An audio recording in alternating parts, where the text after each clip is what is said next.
डोरी हम खोले तू आ जाना पास, डोरी हम खोले तू आ जाना पास, पूरा हो जाए दिल के हर एक प्यास।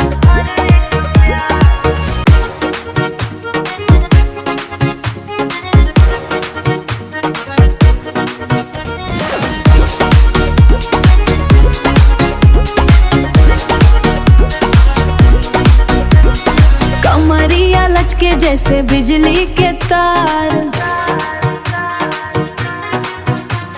धड़कन बढ़ जाए जब करेलू तू प्यार।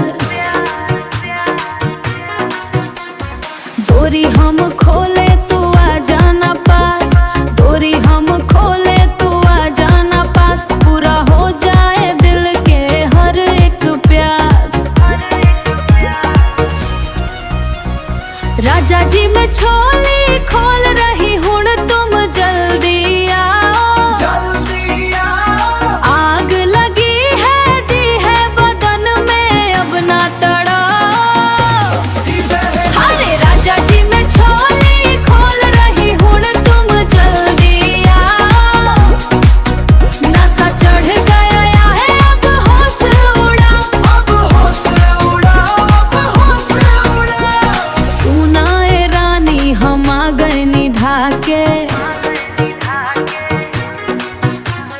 दुनिया भूलैली तोहरे पीछे पगला के। अरे कपना कमरिया के झटका से हिले सारा क्लब, कमरिया के झटका से हिले सारा क्लब, मौका मिलल बा मिटा देन सारा सब।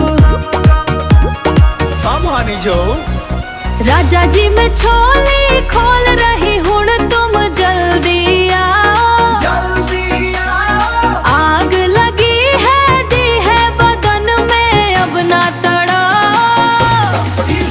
अरे राजा जी मैं छोली खोल रही हूँ, तुम जल्दी आओ, नशा चढ़ गया है अब होश उड़ाओ, अब होश उड़ाओ, अब होश उड़ाओ। आओ जल्दी आओ, आओ जल्दी आओ। अब देर न कर राजा, अब देर न कर राजा। राजा जी मैं छोली खोल रही हूँ, तुम जल्दी आओ, जल्दी आओ। आग लगी है दी है बदन में, अब ना तड़ाओ। अरे राजा जी मैं छोली खोल रही हूँ, तुम जल्दी आओ, नशा चढ़ गया है अब होश उड़ाओ, अब होश उड़ाओ, अब होश उड़ाओ। बस अब हो गया, चल हाटो।